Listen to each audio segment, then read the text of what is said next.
última sexta-feira, o IBGE divulgou que a economia brasileira caiu 3,3% em 2020, primeiro ano da pandemia de Covid-19. A queda do PIB do Brasil por conta do isolamento social foi menor que o percentual informado anteriormente, que era de uma retração de 3,9%. Para comentar essa revisão, nós conversamos agora com o economista André Galhardo. André, muito boa tarde. Qual a análise que o senhor faz, ou o que a gente pode fazer a respeito dessa revisão do PIB, que diminuiu o percentual de queda da economia em 2020? Isso é comum, esse tipo de revisão? Oi, William, boa tarde a todos que nos assistem. Bom falar com você novamente, William. É normal que isso aconteça, o IBGE faz revisões de forma periódica, porque é por uma questão óbvia, à medida que o tempo passa, a gente consegue fazer novos ajustes e tem mais informações à mão para poder entregar um resultado que seja mais condizente à nossa realidade. O próprio ano da pandemia, essa revisão foi forte, 3,9 para 3,3.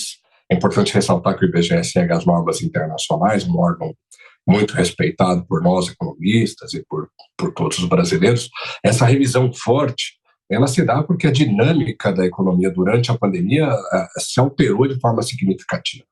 Então, o IBGE precisa olhar com cuidado e o rigor estatístico que essas mudanças exigiram, e acabou sendo feita uma revisão importante de 3,9, uma queda de 3,9 para uma queda menor de 3,3%. Mas sim, a gente vê, mesmo em anos em que a gente não atravessa por uma singularidade tão importante como foi essa questão da pandemia, a gente tem sim revisões periódicas, às vezes até trimestrais. O IBGE, por exemplo, vai lançar daqui a algum tempo os números sobre o terceiro trimestre deste ano de 2022, e ao fazê-lo, certamente fará alguma revisão nos dados do primeiro, segundo trimestres deste ano e do último trimestre de 2021. Então é comum que você faça, e a explicação para isso é que o IBGE, à medida que o tempo passa, tem informações mais completas e consegue apresentar um quadro mais aderente à nossa realidade.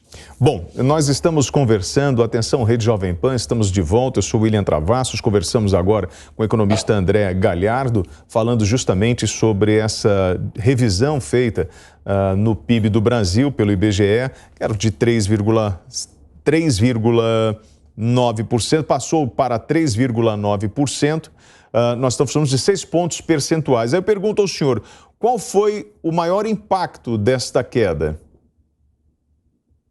Olha, William, a principal alteração, uma das principais, acho que uma das que mais chama a atenção, foi do setor de serviços, que teve uma alteração importante. Considerando duas coisas. A primeira, que o setor de serviços é o principal setor da economia brasileira. 70% de tudo que a gente produz vem do setor de serviços. Então, qualquer mudança dentro deste setor provoca alteração percentual relevante.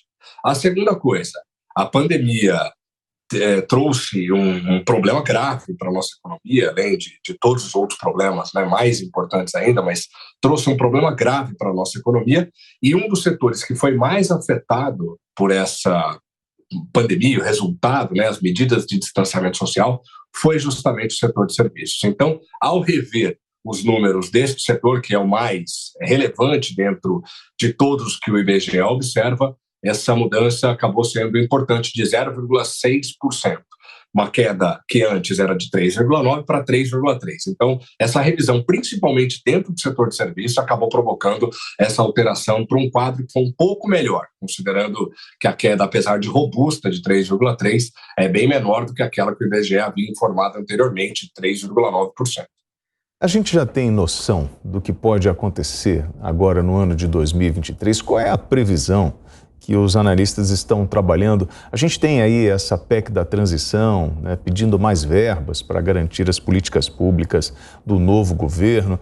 Então, como o mercado está enxergando esta movimentação política? Isso pode afetar de forma negativa em 2023? Olha, isso é uma questão muito delicada, em primeiro lugar, porque essa transição de governo a gente pode fazer diversas leituras, eu vou tentar ser o mais pragmático possível, que acho que esse é o meu papel aqui. A gente viu, depois da vitória do presidente eleito, que sucessivos movimentos de valorização da moeda brasileira e altas da Bolsa brasileira.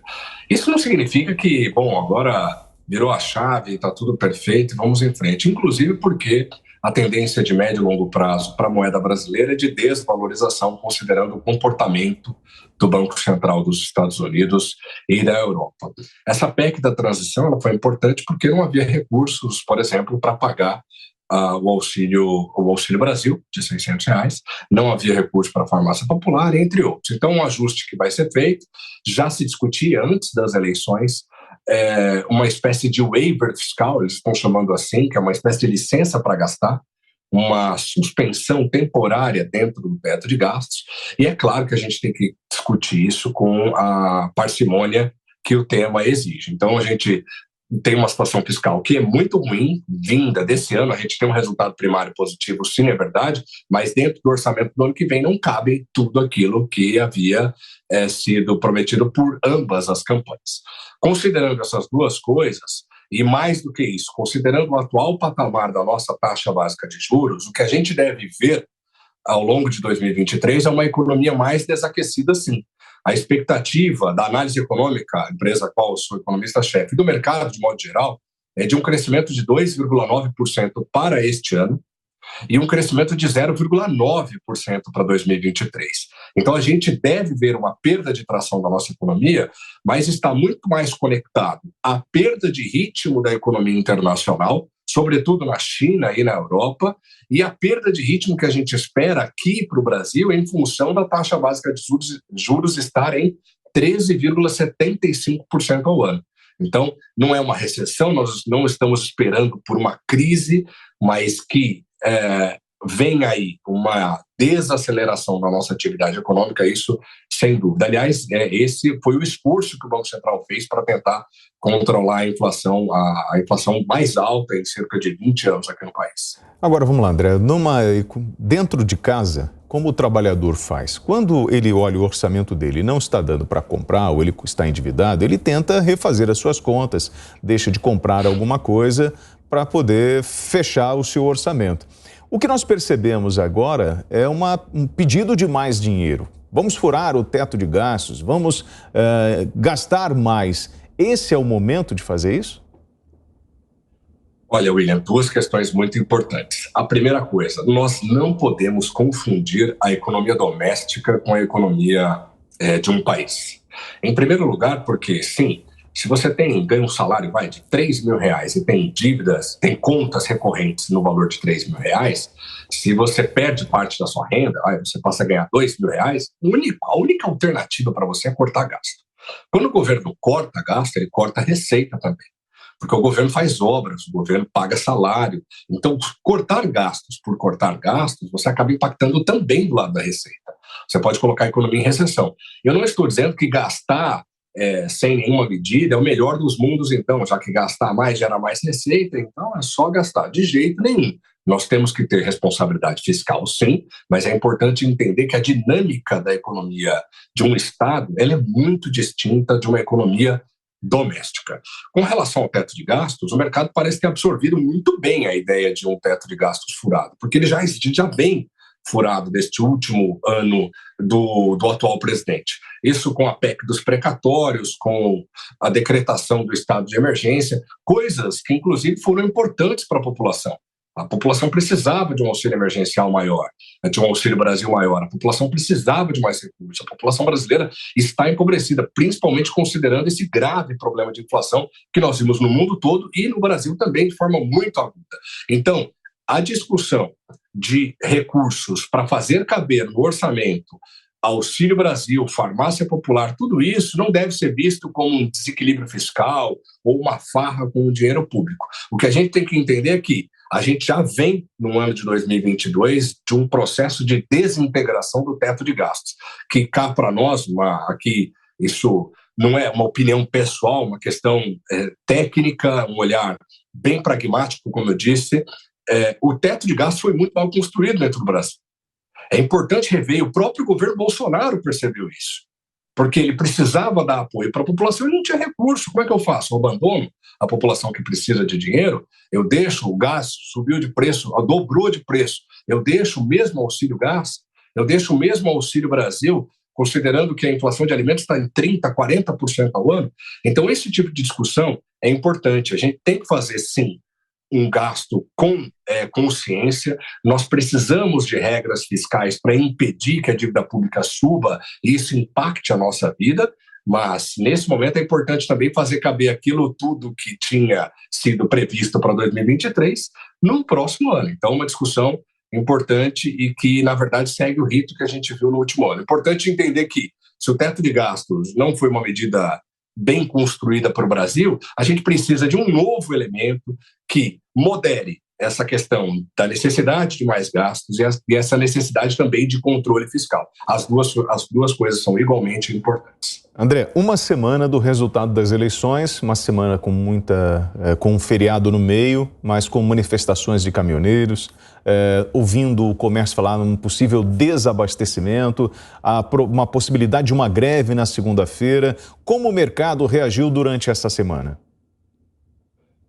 Olha, isso é muito ruim para o país. Primeiro porque nós vimos que o mercado deveria ter respondido melhor na segunda-feira, né? E esses bloqueios acabaram impedindo, por exemplo, uma movimentação de valorização mais forte do real, né? Isso aconteceu também na terça-feira. Aí você teve o feriado e, de novo, o dólar caiu nesses dias todos. Isso significa muito pouco para a gente, principalmente considerando que a tendência de médio e longo prazo é de desvalorização da nossa moeda. Então, é uma questão meramente transitória. Agora, a gente vinha de 3 leituras consecutivas de um IPCA, que é o Índice Oficial de Inflação no Brasil, negativas, muito em função da queda do ICMS sobre o preço dos combustíveis, é verdade, e, em alguma medida, sobre a descompressão nos preços dos alimentos. O número já viria positivo em outubro. Eu não estou dizendo que a inflação de outubro é culpa dos bloqueios. Só que, sim, isso tem impacto nos preços, principalmente em produtos que são mais perecíveis, né? Frutas, legumes e verduras, hortaliças, de modo geral. Tudo isso que tem um peso importante dentro do IPCA. Então, a gente já está numa situação crítica de inflação. O movimento de inflação é de queda. A gente deve continuar dentro deste movimento de queda até o meio do ano que vem. Essas são as nossas expectativas. Só que, sim, esses bloqueios acabam prejudicando, acabam aumentando o preço. Bom, não precisa fazer um levantamento muito complexo. O preço dos combustíveis já aumentou em função da falta do combustível em alguns estados, e o preço de produtos de alimentos perecíveis também subiu. É transitório, com a normalização do fluxo, né, dentro dessas estradas, o preço deve voltar a cair, só que tem um soluço ali, né, tem um impacto que é transitório, mas pesa no bolso do brasileiro. Lembrando que, sim, a inflação brasileira está muito mais baixa hoje do que estava há cerca de 4 meses. Sim, a tendência é de continuidade desse movimento de desinflação, mas esses bloqueios e essa situação pela qual a gente está atravessando neste momento ocasionam um aumento de preço no curto prazo que prejudica os consumidores, sem sombra de dúvida. Então, você falou sobre a desaceleração, a desvalorização da nossa moeda. Como isso vai impactar nessa economia popular? O brasileiro vai sentir no bolso onde? No combustível, lá no mercado, nas viagens? Uma excelente pergunta, William, porque assim, a gente, se tivesse vencido o Bolsonaro, venceu o Lula, as pessoas, mas o dólar está perdendo valor em relação ao real, o real agora está mais forte. É verdade, a nossa moeda teve uma performance importante nos últimos dias. E tem espaço até para cair mais o valor do dólar. A nossa moeda tem espaço para se valorizar mais. A nossa leitura de que a nossa moeda deva perder valor no médio e no longo prazo decorre do comportamento dos bancos centrais dos Estados Unidos e da Europa. Como a inflação na Europa e nos Estados Unidos está muito alta ainda, a expectativa é de que os bancos centrais desses lugares continuem aumentando as suas taxas de juros. Quanto mais alta a taxa de juros nos Estados Unidos, maior tende a ser o valor do dólar aqui. Porque se os títulos públicos americanos pagam um bom rendimento, entregam um bom rendimento para o investidor, a expectativa é de que o investidor vá para os Estados Unidos e para a Europa, e o preço da moeda acaba ficando mais caro aqui. Se o dólar está mais caro, o impacto é disseminado. Primeiro, impacta aqueles produtos que são importados. Os produtos importados, o preço é em dólar, o produto fica caro imediatamente. O segundo é um reflexo indireto. Então, eu tenho um aumento no preço do trigo, que é importado, a gente produz trigo, mas compra muito trigo de fora. Isso impacta o preço do pão, da bolacha, isso impacta o preço de bolo, isso acaba impactando diversos outros produtos. A gente importa muito combustível também, apesar de ser autossuficiente, a gente compra muito petróleo refinado do exterior. Isso impacta o frete, como a matriz logística brasileira está muito pautada dentro de rodovias, isso acaba impactando diversos outros produtos. Então, uma desvalorização da nossa moeda não causa um impacto direto sobre a inflação. Há um estudo no FMI que mostra que a cada 10% de desvalorização do câmbio tem 1% de aumento na inflação. Então, não é um impacto direto. Mas se ele for muito prolongado, ele acaba sendo repassado para os consumidores. E aí vai desde o combustível até o pão que você compra todos os dias, os alimentos que precisam dos fretes rodoviários para serem entregues. Tem muita coisa em jogo. Impacta diretamente. Discutir, né, a evolução da taxa de juros dos Estados Unidos, a evolução da nossa taxa de câmbio é discutir, sim, o preço dos produtos que a gente consome diariamente. O impacto tende a ser disseminado. De novo, aqui não estou fazendo uma leitura catastrófica de jeito nenhum. Até a gente pode ter um processo de desvalorização do real, mas não tão agudo quanto a gente viu durante a pandemia. Isso tende a trazer um impacto na inflação, mas moderado, não como a gente viu também no começo deste ano. Mas, mesmo moderado, o impacto tende a ser disseminado, porque vai desde o combustível ao alimento que a gente consome todos os dias. André, para a gente finalizar, vem aí, a partir, acho que data limite é dia 30 de novembro, pagamento do 13º, tem esse endividamento do povo brasileiro. A recomendação, pagar dívidas e economizar? Difícil falar para o brasileiro economizar, considerando que boa parte do dinheiro que ele ganha vai para comprar alimento e combustível. Mas um dos principais recados se você tem dívida no cartão de crédito, se você tem dívida no cheque especial, e se por algum motivo você conseguir quitar essas dívidas, faça o quanto antes. Porque as taxas de juros são exorbitantes. Sim. E elas vão aumentar tão rapidamente que vai acabar impactando o seu orçamento no longo prazo.